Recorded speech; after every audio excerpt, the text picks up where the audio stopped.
Pensado's Place is brought to you by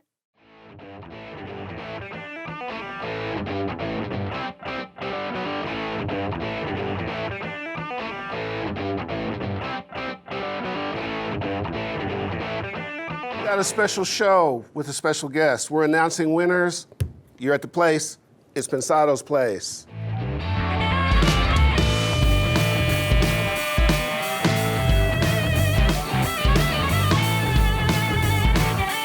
What's up, guys? Today's going to be a thoroughly confusing show for me. I'm not really sure if I'm the guest, the host. I thought I was the host, but now I'm the guest. It'll make sense to you in a little bit. But, man, great to have you guys. Recently, I just had one of the best experiences of my life, and we're going to share that with you guys. And thank you so much for being a part of it in any possible way you want. Herbert? How are you? Man, I'm really doing good, Herb. Recently, on a personal tip, I kind of upped some of the exercises I've been doing. I'm like, I think I'm about a month away from Mr. Universe. So looking pretty good. It's going very fast. Looking pretty good. And from your partner, congratulations. Absolutely well done. Good stuff today. Why don't we get to it? What do you think? I'm ready. Guys, it was great to see you. We are coming to you live from the Art Institute of Los Angeles, California, as usual. And we are in our HD studios, which, of course, stands for?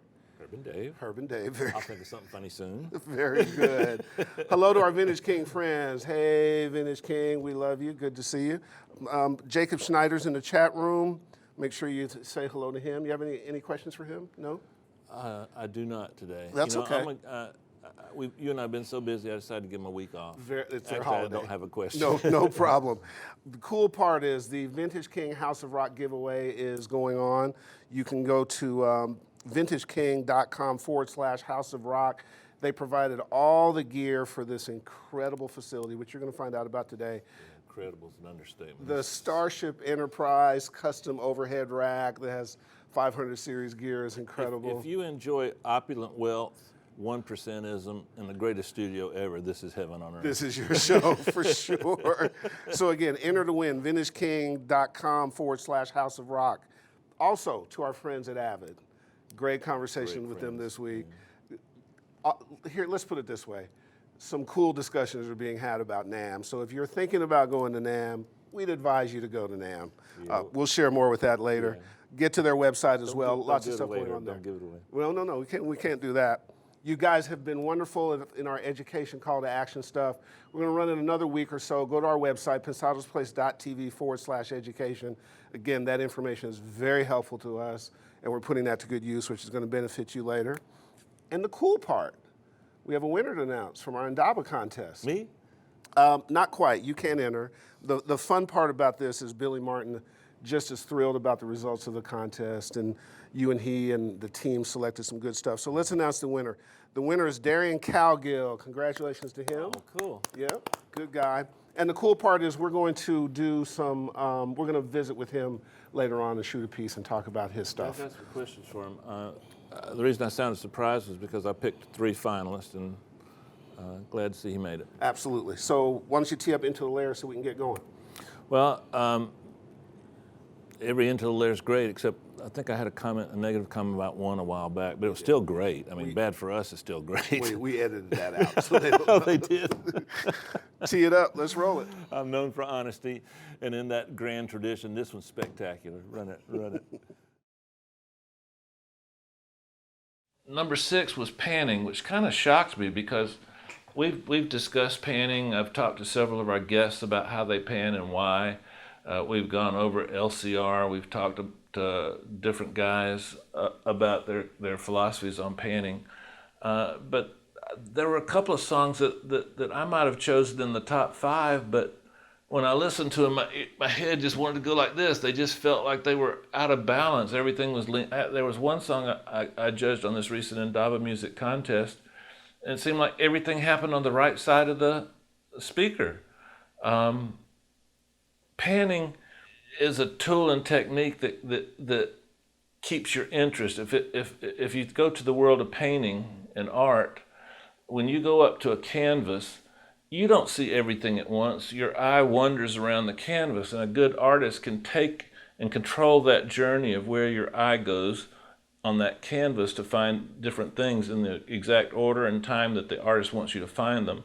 In the audio world, we want to do that same thing. We want to take control of where the ear goes and use it for our advantage.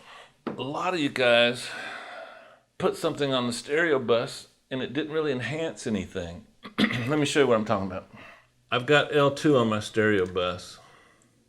This is without it.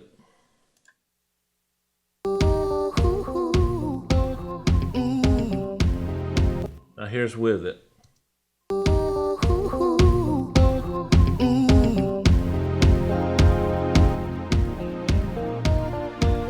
How come I'm always missing you, baby?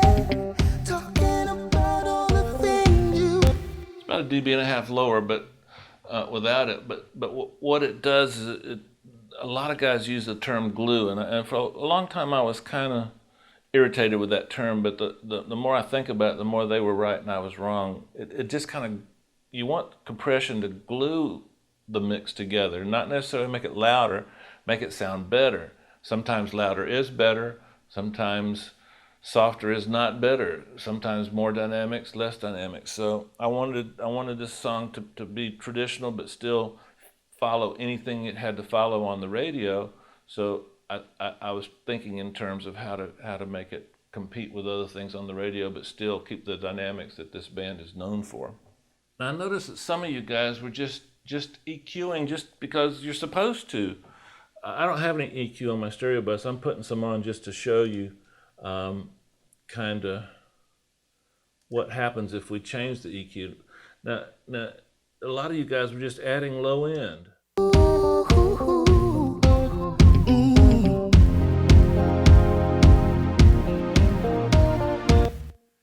It does absolutely nothing. That doesn't help. Now, let me show you what happens if you take some of the mid range out.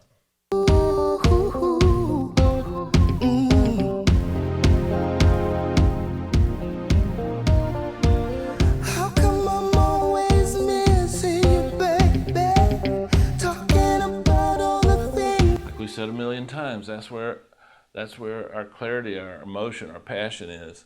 So make sure that if you're EQing for a reason. Don't just EQ because you saw your favorite engineer do it. Have a reason for everything you do, and make sure that reason is rooted in energy, feeling, emotion, and vibe. Another thing I noticed was effects for no reason, like reverbs for no reason. Like I heard choruses that just kind of came out of nowhere. I've got this mix set up in such a way that I can show you without all my effects and with my effects, and hopefully you can see that there's, even though they're somewhat subtle, they're there to contribute a feeling. Watch this. This is dry.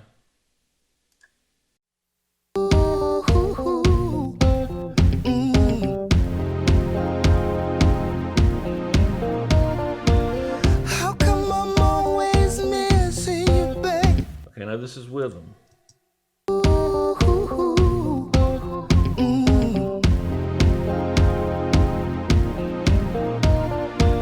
How come I'm always missing you, baby? Without.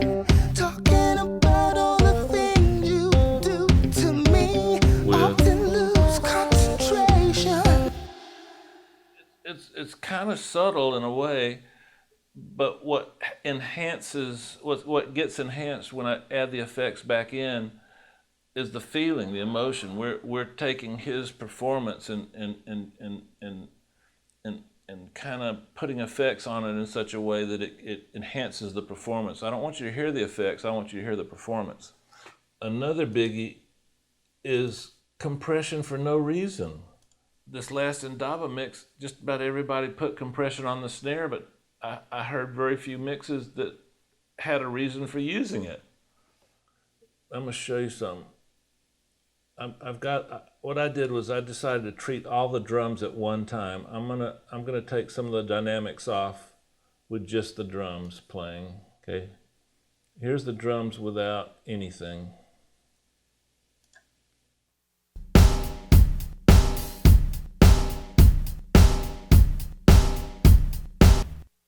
Okay, Now, what I'm doing is you can do this with individual elements. You see the EQ, I'm adding a little bit at 1.3K, I'm adding a little bit at 3K, a tiny little baby boost at 80. And let me take some of these, let me take these two compressors off.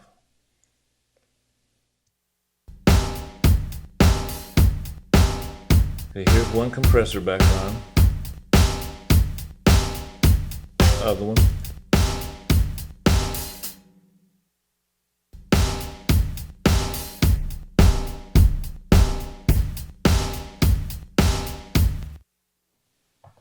When I listen to it solo, there's just maybe 5% too much compression on the snare. But in the track, it does exactly what I want it to do.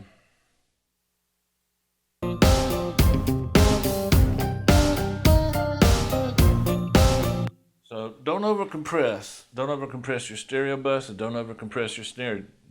And lastly but not least, when I'm listening to 20 songs, you got to figure out a way to make things stand out. Don't assume that because the listener's a mix engineer, he's going to hear everything you do. Kind of over-exaggerate some things, maybe 10%. Because you did it, you hear it. But a lot of times, even another engineer, I'm shocked. They'll come in the room and I'll solo something and say, man, check this out. That was great. Oh, I didn't hear that. And you're like, whoa, you're an engineer. Because that's not a negative thing. I do it too. But what I'm telling you is, when you enter these mix contests, the guys judging it, they're hearing a lot of stuff. When you're hearing the mix contest called the record company get a job contest, they hear a lot of stuff. And a lot of times they don't have the best systems. They don't, they're tired. They listen to so many songs a day. You got to make your stuff stand out. So in review, energy, emotion, detect the elements that are important. Get a plan. Use your inventiveness for enhancing the song. Balance, balance, balance. You don't want a spaghetti sauce that just tastes all garlicky. It's got to be balanced. Panning. Plan your panning. Get a vision. Get a concept for what your panning's supposed to do. Compression, EQ. Stereo bus is sacred territory. It only needs to be used subtly. That's an area where you don't want to overdo it. Use effects for a reason, and make sure the effects match the concept you have for the song. Snares, don't overcompress the snares. Just make them snares. Make them do what you want them to do. Just give you that backbeat. And then remember, everybody in the world listens to a lot of music. Make your stuff stand out. Anything you want me to expand on, let me know. Hit us on our Facebook page, and we'll do an entire ITL on those specific elements. But this was kind of on my mind because so many of you, I'm telling you, that out of 25, I could have picked any one of them except I picked the one that had the least flaws. It wasn't perfect, but it was the most perfect. So if you can correct some of these things, I think you'll really do well in the real world, in the big mix contest, which is working for the labels and working and earning a living as an engineer. And then you can also win a couple of Indabas contests. Okay, guys. It seems like after every ITL, I say the same things. Take some of these concepts and apply them in ways other than what they were intended for. And the reason I say that every time is it's very important. I'm showing you things, and I don't want to just give you a fish. I want to teach you how to fish. The principles involved in these into the layers are just as important as the actual content, so the actual manipulation of something. So in that tradition, this was a good one to kind of study a little extra. One of the things I've done in my life is I've taken confusion to an art form, and today's no exception. So in that grand tradition, I'm tossing it over to my buddy Herb. What a great segue. So let's try to straighten it up for everybody. The great stuff, Dave and I have been talking for the last month or so about some interesting, refreshing stuff that we're going to do the show, some updates and some ways to make your interaction with us just as enriched, and we want to go to some new levels and do some new things. Today is a special program, let's call it that we did that's going to be emblematic of future shoots we're going to do, interesting and unique ways to do that. So we want to really thank Vintage King for stepping to the plate on this. This is what we call our House of Rock special. The guest on this House of Rock special is a guy you guys know, interviewed by a legend that you guys know. So this is a House of Rock special with special guest Dave Pensado, interviewed by Jack Joseph Puig. Let's roll it. Hi, my name is Jack Joseph Puig, and I have the insane honor of being able to sit in front of Dave Pensado. Without a doubt, will go down in the end as one of the greatest of greatest. Thanks, Jack. And besides that, actually you have a absolutely new aspect that will be added to your tombstone. And that is what you've done for all of us. You know, we've all, as we've evolved and grown up, right, in the business, we've all either dreamed of walking into someone's studio that we respected. Absolutely. Maybe we got to sit on a session. Maybe we got to see a track sheet. Whether this is true or not, but I remember when I was working in New York, my assistant was leaving at Electric Lady one night, and he said, "I got to get out of here by midnight." I said, "Why?" He says, "Because I'm going to the subway." Well, why is that a big deal? He said, "Well, we trade recall notes." So what are you talking about? He said, "Oh, well, like a Bob Clearmountain, David Bowie recall sheet, right, with all the EQ and all the information, is worth sometimes as much as 3 or 4 recall sheets of another artist because it's the one that everybody wants." So the assistants, we trade them. We meet in the subway and we trade them like baseball cards. That's incredible. It's true.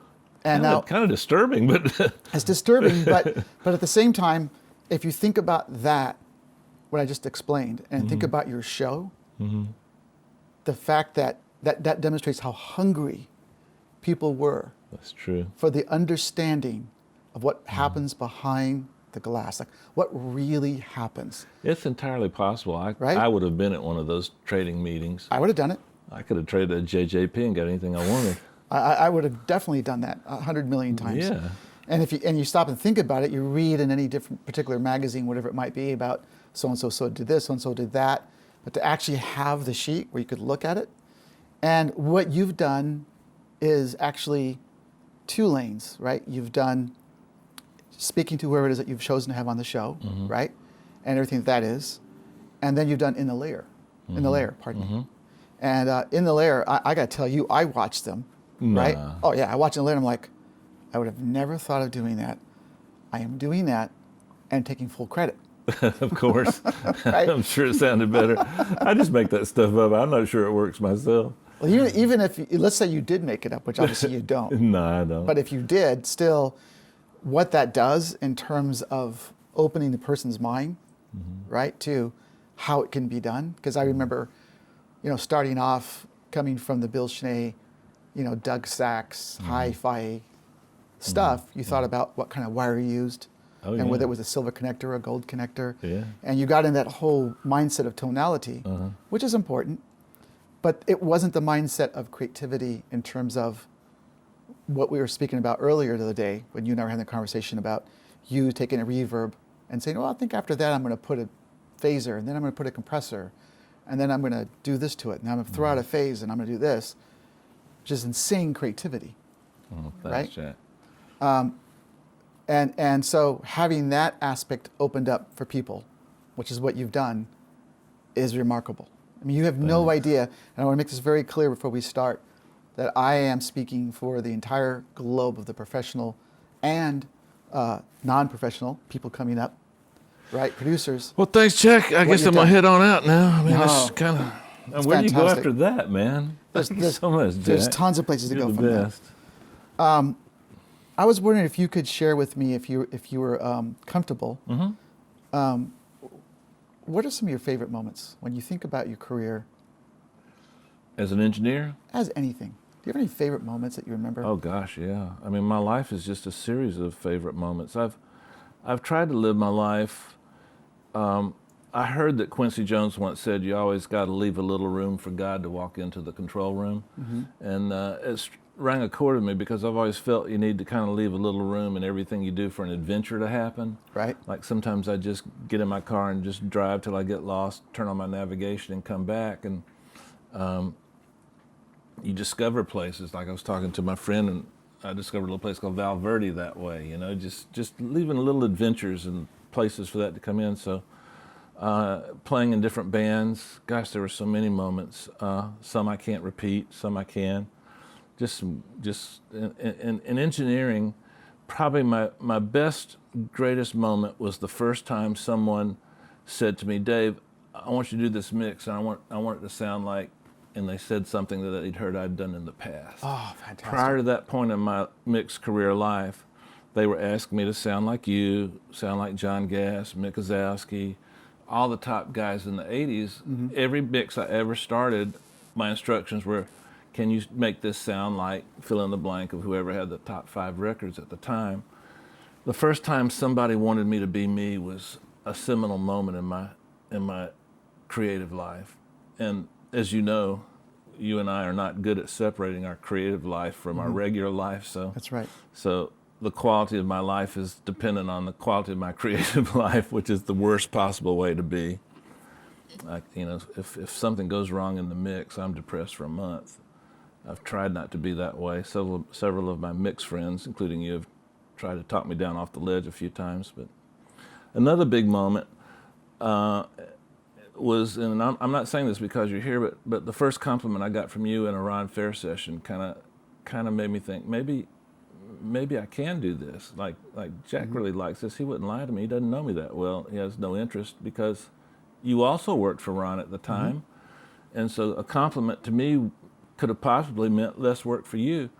That was very important to me. Bob Power asked me to do a recall for him one time that he couldn't make. That was, and actually he sent his recall notes and I couldn't look at them. I felt like I was going into his bedroom and looking at pictures of his wife or something. It just, you know what I'm talking about. Absolutely. So I didn't look at his recall notes, and the recall didn't turn out very good. And so ultimately, I had to look at the recall notes, and it was uncomfortable. Those kind of moments, on and on and on, where validation that you can do this, because it's not like Usain Bolt, where if you go 9 seconds, you know you're good. There's no 9 seconds for us. We never know we're good. Our entire career, we're fighting obsolescence, we're fighting age, we're fighting flavor of the month, we're fighting everything except our skills. And our skills get better and better and better. And I guess the fact that they get better, you always think, well, maybe I'm not that good because I'm getting better, but yet you want to get better, and yet I'm not sure that anyone in our profession actually ever sits back and goes, damn, I'm good. Whew, that mix sounds incredible. Nobody can touch that. I don't know that anybody ever does that. I think you're right. How did you go from, I know for a fact that obviously you were doing a lot of, first of all, you were in a band and doing a live mixing. How did you go from that to being a mixer? Well, a buddy of mine, Larry Turner, he was the guitar player in the last band I was in. We had some Leonard Skinner members in that band. It was a pretty good band. And I was hitting, I guess I was probably hitting maybe mid-30s, 32, 33, 34, 35. And I'd been playing in bands since I was a child. And Larry and I were sitting in a sub shop, and we were like, our lead singer had quit, and do we want to replace him or should we try something else? And Larry says, literally, let's build a studio and be engineers. And I'm like, well, you're right. And anyway, that evolved, and one thing led to another, and a gentleman named Phil Benton and an artist named Paul Davis, you know who Paul was, great musician, and an attorney, Joel Katz, owned a studio, and I think they heard me doing something live, and then combined with Larry's persistence to build the studio, it was a combination of things and a series of little perfect events that got my foot in the door at that studio. And I didn't know anything. I mean, my live experience was mainly, I was the guy in my bands that had the PA, loved the PA, and I loved messing with the sound. And I invented my own wireless system so I could play my guitar in front of the, at the soundboard and tweak the sound while we're doing sound check. And so I learned a little bit of the signal flow, the nomenclature, the language of engineering. And I don't want to brag. I said this the other day, but when I was coming up, it seemed like a disproportionate amount of engineers were guitar players, and I think that's because guitar is all about tone. And like piano, you don't worry about tone, but guitar, the difference between a jazzer and a rocker is just tone. We all play the same notes, use the same gear, but when I would study records as a 8, 9, 10-year-old kid, it was the tone I was trying to copy, not the notes. So my ear got conditioned to listening to that, and then I was usually the guy in my bands that had to teach everybody else their parts. So I broke down a lot of records. Then I just had I was just born with a curiosity about records. I'm sure you did this where you'd take a Beatles record, you'd mute one side so you could hear George Harrison breathing in between takes. And there's something about the recording process that just took my life over, and sound and music. First time I heard a guy named Jimmy Reed, who was a blues guy. I guess I was about 6 years old. That's probably, I knew I'd be in music all my life. Not to mention the fact my mother told me I would be, but Right. she was very, very, very supportive. So you went from a combination of live sound engineer and musician to a recording engineer, actually, correct? Yeah. Well, I was only earning a living doing live sound in between gigs, because my bands, that's the way I earned a living, was playing in the bands. But you'd have like in between little tours. We would do little tours of the East Coast mostly, and those little tours would last like 3, 4, 5 months. Then you'd have 2 or 3 months off, and usually that was because somebody quit or something, joined another band, whatever. And so then you'd have a couple of months, and you started every tour the same way. You went to the pawn shop, you got all your stuff out of the pawn shop.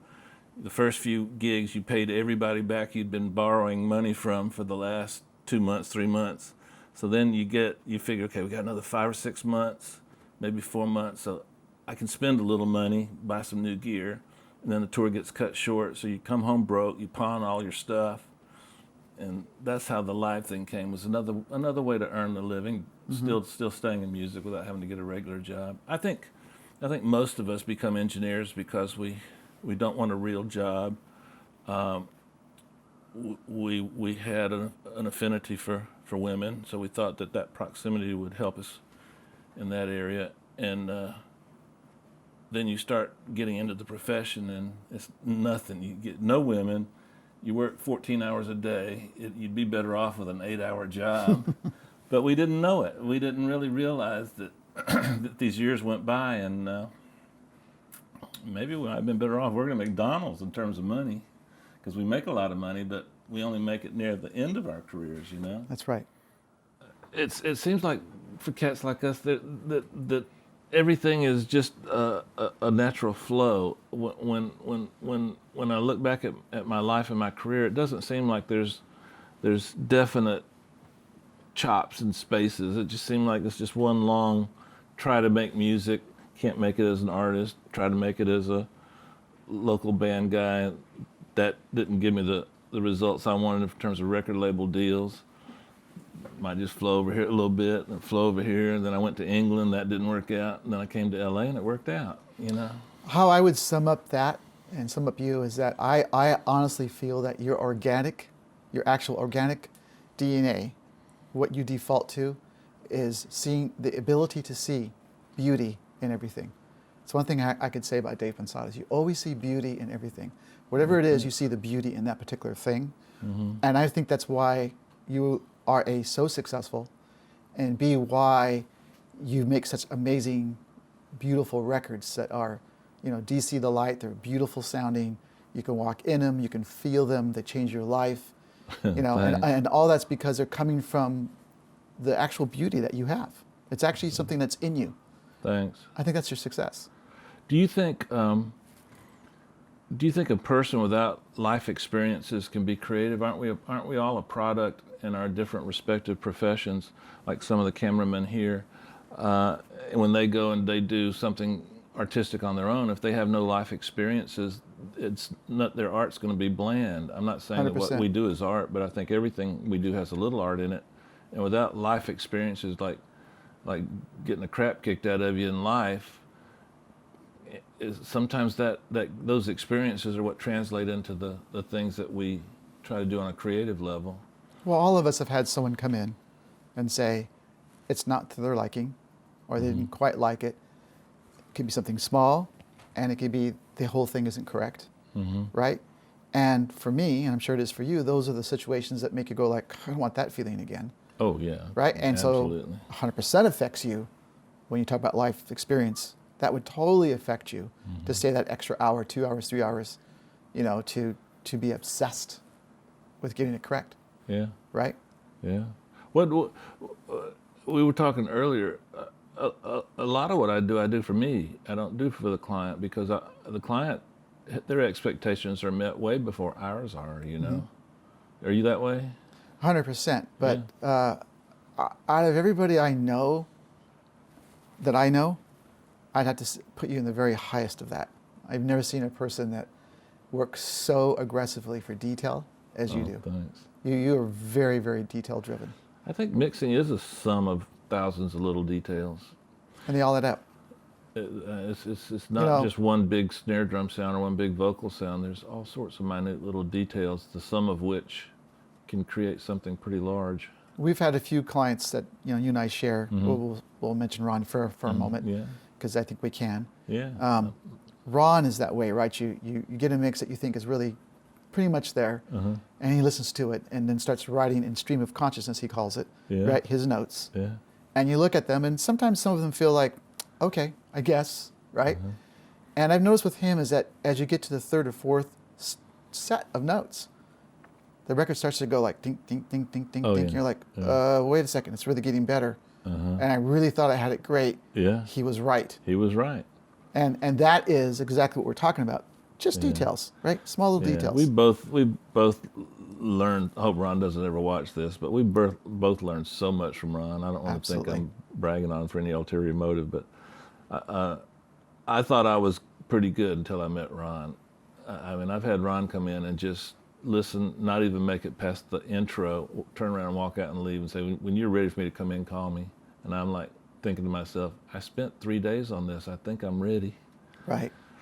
And like you said, he'll come back and he gives you just pages of notes and nothing like turn the snare up 2 dB, but he'll say, I need more Rice Krispies on the snare. And you're like, Rice Krispies? Oh yeah, snap, crackle, and pop. That's what he needs on the snare. Or he'll say, pimp out the vocal. Yes. What the out the hell vocal. does that mean? Yeah. But you'll get pages of this stuff.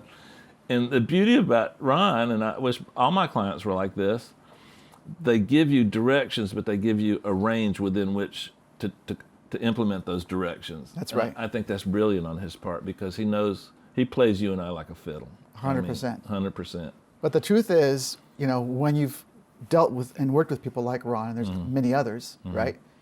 When you're mixing the record, you actually, the truth is, I've always looked at it this way, it's 20 people mixing a record, right? Because you pick up things from each client, Oh yeah. right? So yeah. a certain client comes in and says, oh, I have this idea, try this, hook this up like this, like that. What? Yeah, I learned it from so-and-so. And you do, and you're like, whoa, that's amazing. Now that is part of, Oh right, gosh. your yeah. arsenal. Oh yeah. So the truth is, you Yeah. open the tackle box and you can see 20 names. Oh yeah. If we were restaurants and somebody complimented a meal, I'd be serving that meal again. Absolutely, 100%. Yeah. I was wondering if you could tell me, Sure. where did the name hard drive come from? Which I don't see associated with you nearly as much anymore. Yeah, Rich Wolf gave me that. I maintain that it was because I was pushing him so hard. He maintains because it was my southern accent. He just thought it was hilarious the way I said the word. Ah, I prefer my version of it, which I think is more accurate. But Richard gave it, nonetheless, Richard gave it to me. The reasons are still being argued and discussed. But Richard Wolf gave me that. Richard was part of a production team called Wolf and Epic. In LA, that was the first #1 record I'd done, was with him. It was called Do Me Baby, Belle Biv DeVoe, the remix. And Richard is to me is like Ron Fair. I learned so much from Richard. He's a Juilliard trained pianist, like Ron is, like, you know, musically on another level. And I regarded myself as a pretty good musician, but guys like Ron and Richard expanded my musicality, which expanded my mix. Richard would leave these messages on my answering phone at 2 in the morning, answering machine at 2 in the morning, and I'm thinking, I'm fired. I just don't point me going back tomorrow. I'd go back the next day, and he'd come in. It's great. I'm like, what about the answer machine? Oh, you did it. I'm like, whoa. And so from that came hard drive. Yeah. Somehow, some way, but it's Richard. Yeah, so I remember seeing Dave hard drive Pensado. I'm like, Yeah. hard drive.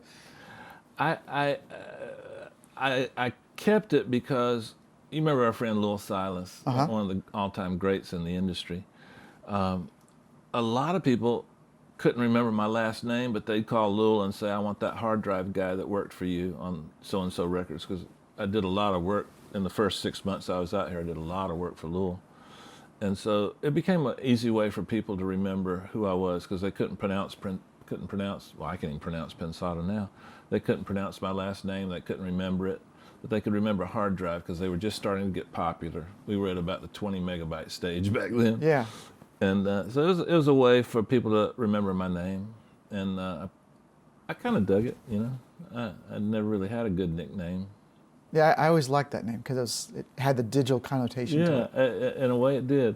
But yeah, Richard Wolff, and then his partner was Brett Mazer. We called, his nickname is Epic. Epic kind of popularized it too. Epic was a little younger than Richard and I. He enjoyed teasing us a lot, so he kind of popularized it. Do you have any advice about a person coming up in terms of technology versus musicality, right? Because I do. You do. Yeah, I think of one of the ways I understand the world around me is by things I don't understand. I try to apply things I do understand and see what is applicable to the thing I don't. So I think in metaphors a lot. Think of technology as a typewriter. It's a wonderful thing, or a keyboard on a word processor. Wonderful, wonderful piece of equipment.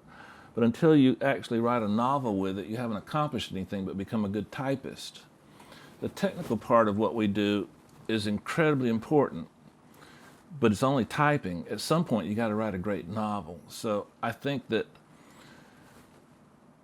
writing a great novel comes from life experiences. It comes from musicality. It comes from all of those things, because if you don't understand music and understand the passion and the power that music has over us humans, you can't manipulate what you're given in such a way to accent that emotion, that feeling, that vibe. And when we're in a part of our social history like we are now, where times are tough and people are dying overseas, music is the perfect soothing to our soul for that, like the metaphor goes.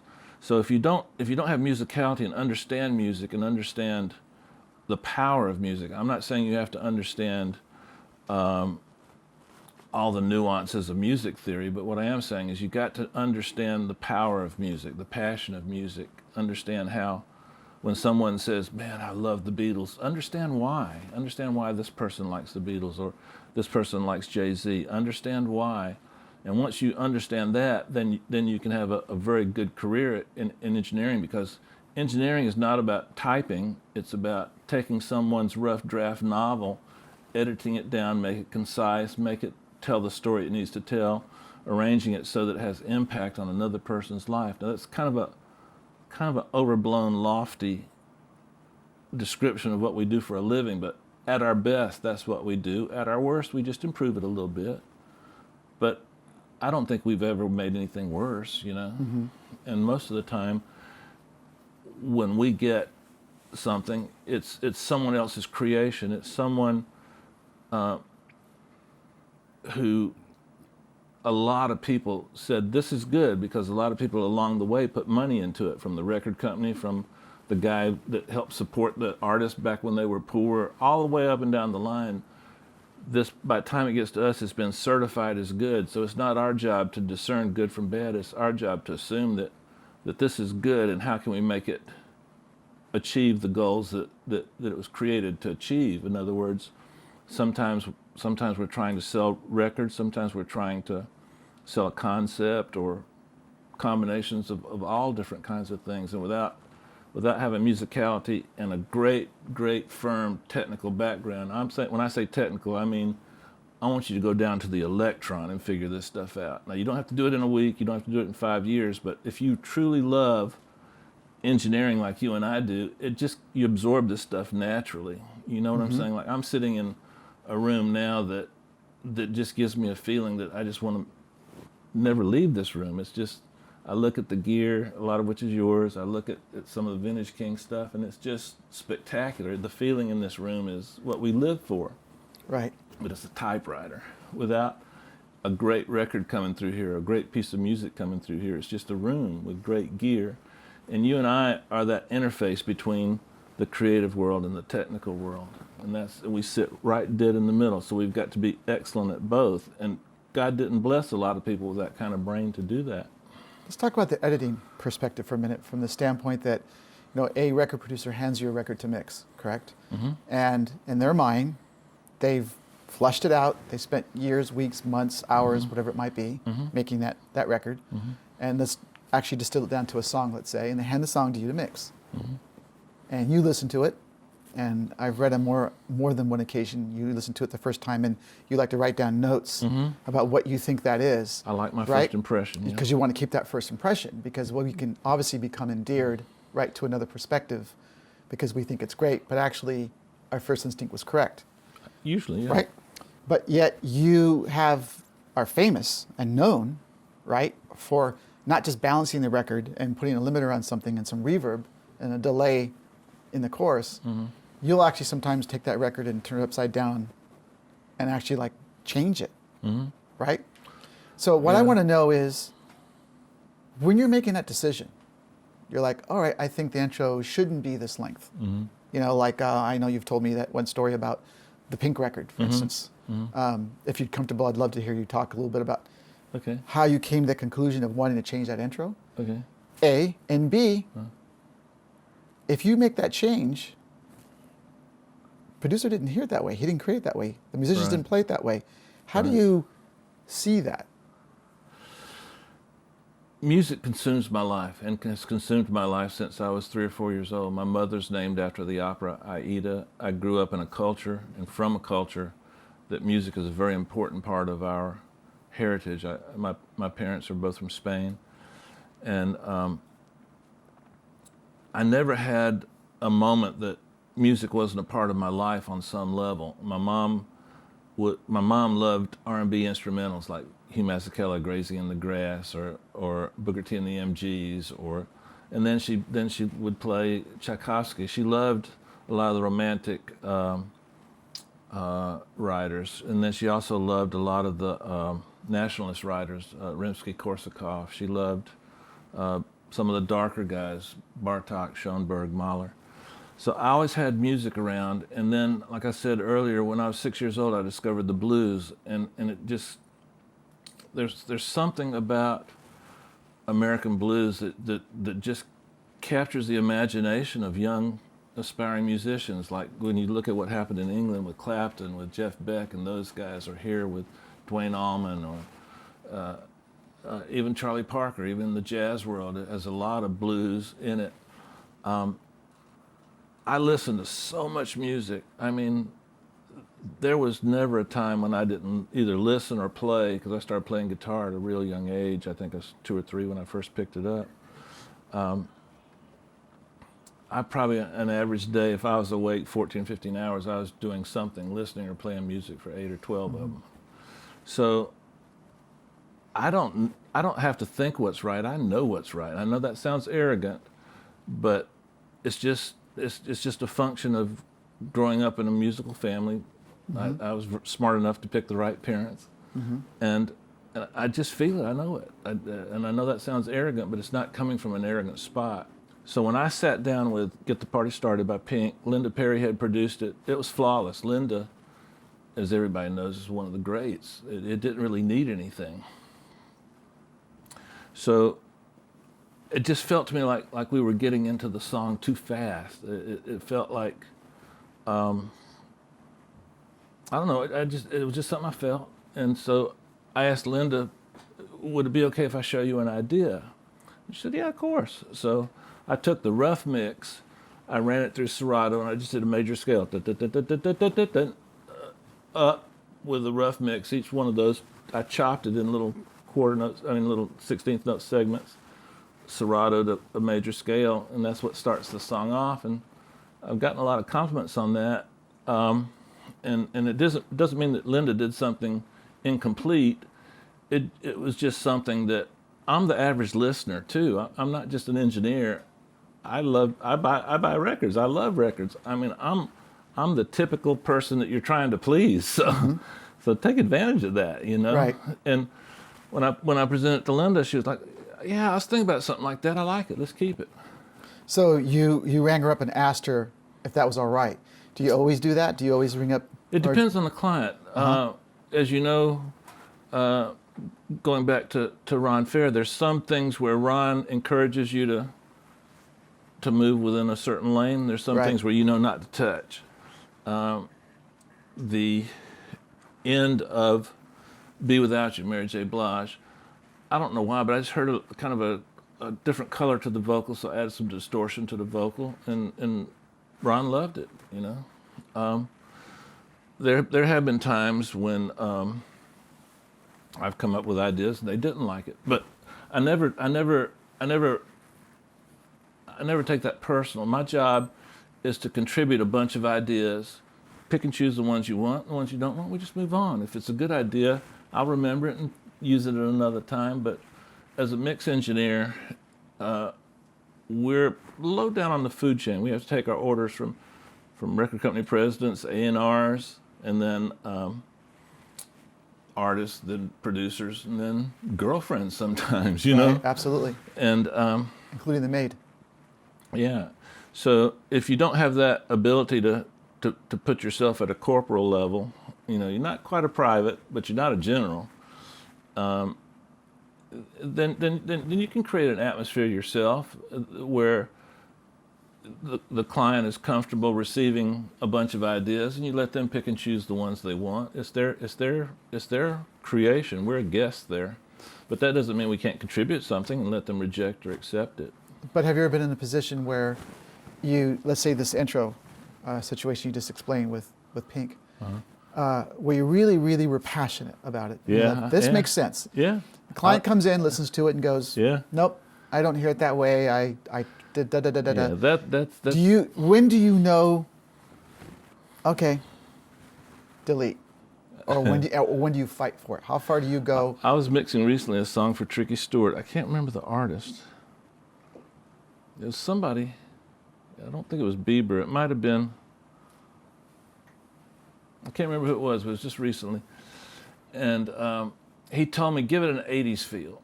So I heard it. So I'm thinking the snare sound from Fine Young Cannibals, you know, which is almost the same snare sound as Word Up, Cameo. You know, that Yep. woody kind of Yes.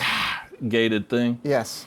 And I've got this like library in my head of every sound ever created from every song ever. So I just went in there and it just felt like that was the perfect snare sound. So I'm waiting for Tricky to come in and go, dude, you nailed it again. You're a genius, man. You're just incredible. He walks in and goes, what the fuck's that snare?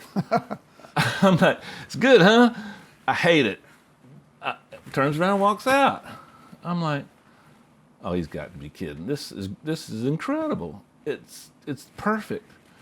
And so Tricky composed himself and he comes back and goes, Dave, why did you do that? It's just wrong. It's horrible. I'm like, okay, well, tell me what you want, Trick. And he's like, well, I just want what I had. I'm like, cool. Okay, how about now? Better. Thanks, man. I tried to, you know, I was hurt, but I didn't want Tricky to know it because it's not about me. It's about what he wanted. That was, in fact, I had lunch with him about a month ago, and I had to remind him that he was wrong. Well, I mean, it's just interesting because at that moment you had. But to he make was right. He was 100% right. But you had to make a decision because his instruction to you was to make it sound like 80s. So that's what Yeah. you did. And yet when you gave him and dished up exactly what he wanted. Yeah. But with Tricky, Tricky spends a lot of time getting his rough mixes to be an example of exactly what he wants. And I had stretched that boundary and that limitation a little bit and had been pretty successful with him at that.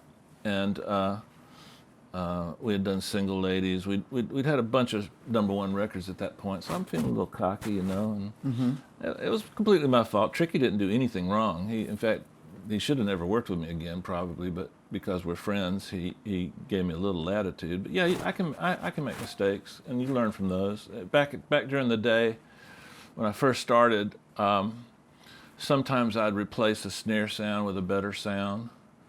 And I get to be the judge of what better is, of course. And the client would come in and not like it. I'd say that happened maybe 1 out of 30 times they wouldn't like it. But I couldn't find a pattern of how to not. So what I would do is I would have my version handy. And when they'd come in to listen to the mix, they'd go, "Sounds great, love it, Dave." And then I'd go, "Can I play you an idea?" "Yeah, go ahead, what you got?" So I'd kind of slide my sound in and take their sound out, and sometimes they go, "I love it, keep it, let's do it." Or they go, "I'm not feeling that," so you slide it back out and go home. That's kind of the way I learned to work, where I fulfill my perception of my purpose of presenting them with ideas to choose from. I felt like, okay, you and I get paid a lot of money, and I felt like, okay, I earned my money that time. I gave them a lot of ideas, they didn't take it, but that's okay. Totally okay.